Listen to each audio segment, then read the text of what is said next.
age-based race. So the Waratah members have been all split up into their respective age categories and started in 5 different pens representing the different Masters categories combined. Like Masters 1 and 2 have been combined in the A pen, Masters 3 and 4, and we're watching the Masters 5 and 6 race who are in the C grade pen. They're about halfway through a 31 kilometre race and there's only a dozen riders left in the lead group out of some 71 riders that started. We're following Jason Green, who's managed to stay with the leaders for the first half of the race. He's putting out some pretty big watts on those climbs because he's racing against people that have got a fraction of his weight. Some of the riders, like Keith Nicole for example, weighs in almost 2/3 of what Jason would. So he's having to put out a third more watts on each of the climbs to stay with this lead group.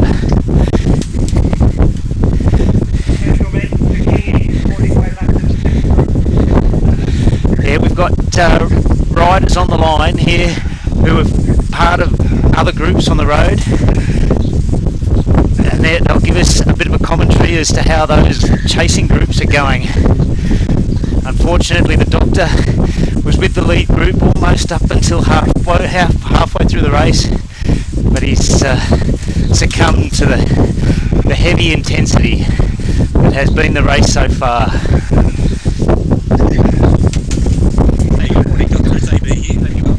Yeah, good, thanks. How are things, Andy? What's the report from the chase group that you're in?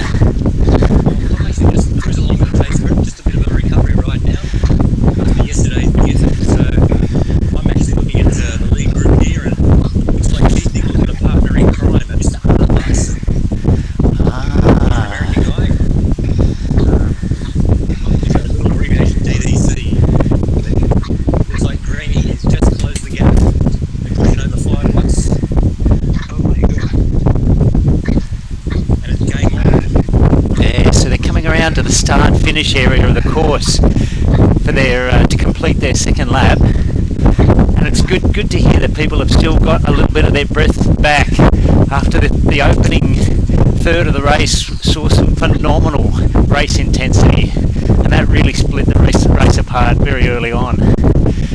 So what sort of bike choice did you go with for this age-based race again today, Andy Blair?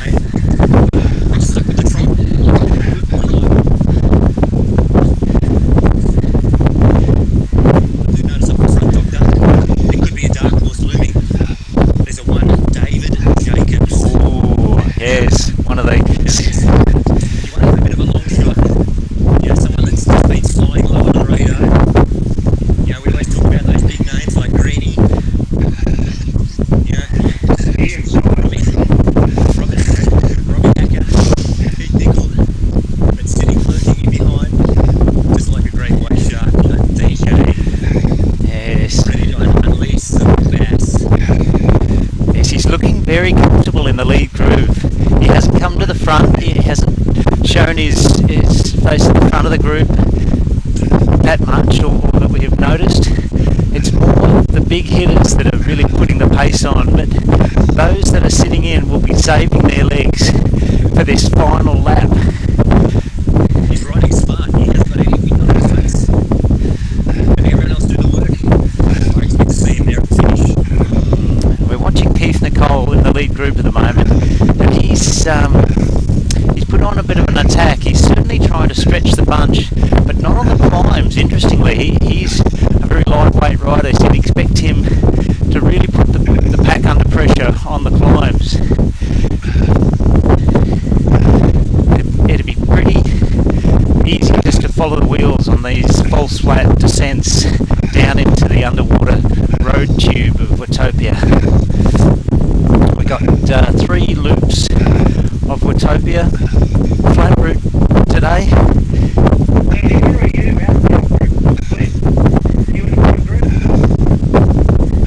I'm watching the front group, so I've got no idea where I am on the road group.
got one of those rear disc wheels, a zip aero front wheel and a rear disc wheel. So he's clearly going aero today. Fancies himself to get over the climbs, and then that rear disc wheel will certainly come into its own in the fast speed of the sprint.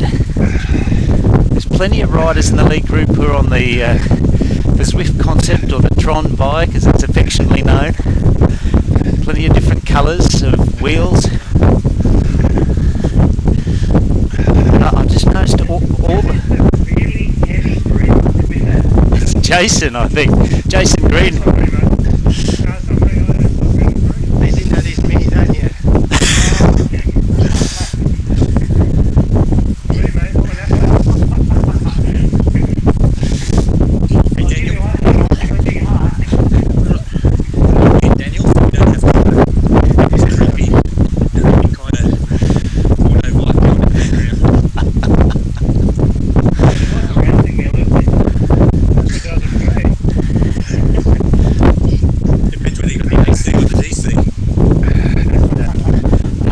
Turn the volume up come the sprint, because Jason will certainly put a bit of effort into that. It was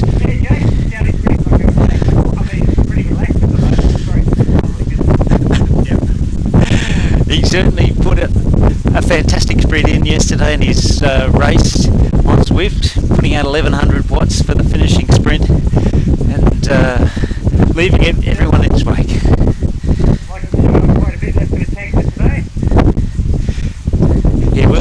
We'll see how much he's been able to recover overnight. Clearly some of these riders have targeted this race, which have been advertised for the last couple of weeks, so they've been in taper mode all of this week preparing for the Waratahs age-based championships. And then there's these international riders that wouldn't be aware of how important this race is in the WMZ calendar.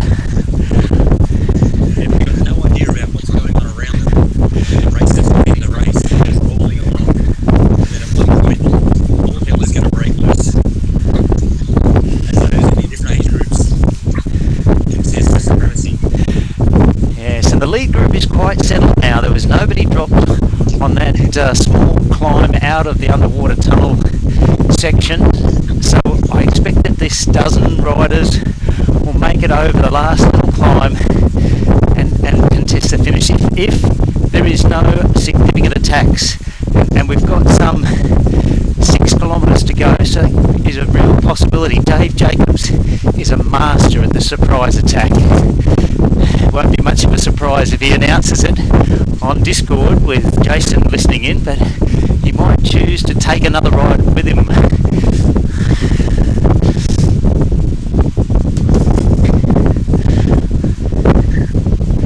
Frank, I think that could be our plan when we get to the business end of P2.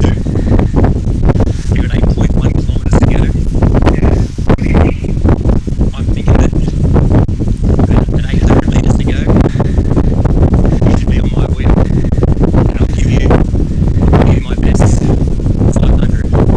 It'll leave you with 500. So I'm going to go at about between 750 and 800. I'm going to ask some questions to the group. Stick with me. Be ready for it. And we'll see what's left at the end.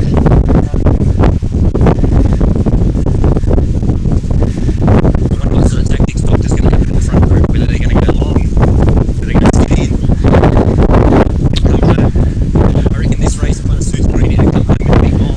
Yes, 400 watts. he'll look very, very good if he makes it over this last little climb with the lead group. He'll look in a very good position.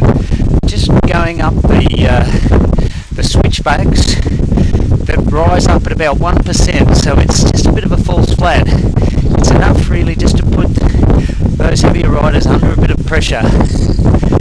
Interestingly, Dave Jacobs is riding a default Zwift carbon frame bike. He hasn't opted for one of the fancier S-Works BMC or Tron type bikes. He's just gone with those default bikes that come in, so he's probably having to put out a few more watts than some of the other riders. He'll need to collect a few more sweat drops in order to spend out and pick up one of these fancier frames. It's not unlike DJ, he just lets the legs do the talking. He's not the flashy kind of character that goes on these fancy coloured Tron bikes. He just goes with the stock. You think it's a Steely, maybe riding a Steely. He's that nice look and front group. He's a bit old school, you're trying to say, is he? Yeah, with elbows and headbutts going everywhere. Yeah, but we're watching it now and he's just let a little bit of a gap open, so he's at the back of the group, just closing it now, so he's back in amongst the wheels. Yeah, don't do it in a full sense of security. That's him trolling to the back, but he's smart, saving his watch for that ball that's going to come.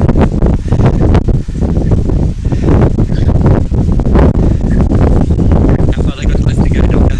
Yeah, it must be about 4 kilometres to go. It's very difficult to say, watching these other riders, their position, relative to the course. But the total distance was about 31 kilometres, and they're about 27.5 kilometres into the race. Group 2 on the road. Group 2 on the road's at 25.1. About 6.3 to go. Yeah, so they're a couple of kilometres back, and I don't think any of those chase groups are going to make it back to this lead group today. Nice chance. But there is a little bit of a stretch out in this lead 2. I decided to ask a few questions. We're just looking at Jason Green in his bikes and beers and bikes jersey. He's just he hasn't changed his jersey from Thursday night's team time trial that he does with the 615ers. Some of the others have gone for their traditional Waratah or WMZ Bumblebee jersey, whereas others, Keith Nicole's just gone for a plain black jersey. My grade 8 that was on Thursday night, Doctor. Four front 18s from Waratahs, all finished within 76 seconds of each other across a 30k TT. It's a phenomenal effort. It shows how competitive the teams are on the team's time trials. Many of them have got other teams that they target to improve their times on or even beat the times. So we're just under the sprint point and across a little bridge prior to the last real climb of the course. And this will really test some of the riders, because I expect some of the lightweight riders to really punch it up this climb.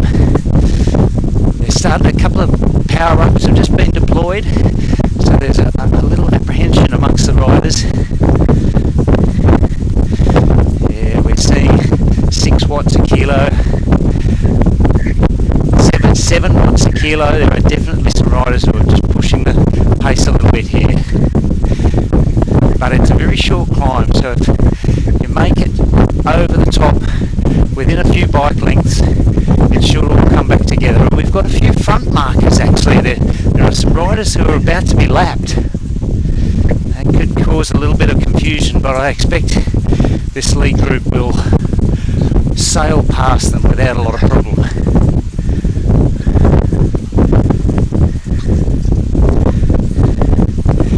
Yeah, definitely Keith Nicole put in a bit of an attack over that climb, and he's probably 2 to 3 seconds ahead of that lead bunch now, or that bunch that's chasing. He's with a lady rider actually, an American, Anna Larson. So she probably is quite lightweight as well. This chase group of about 10 riders are high on their heels, so they'll probably close that gap before long.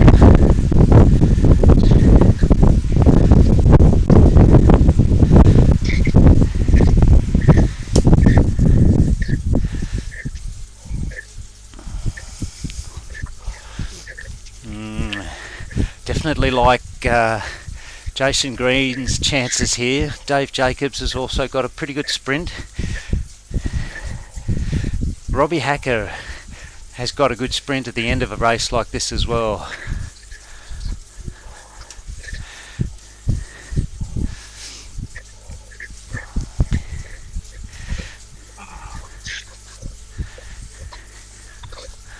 We're just looking at an A Huttard from WMZ. He's been very quiet in the lead group.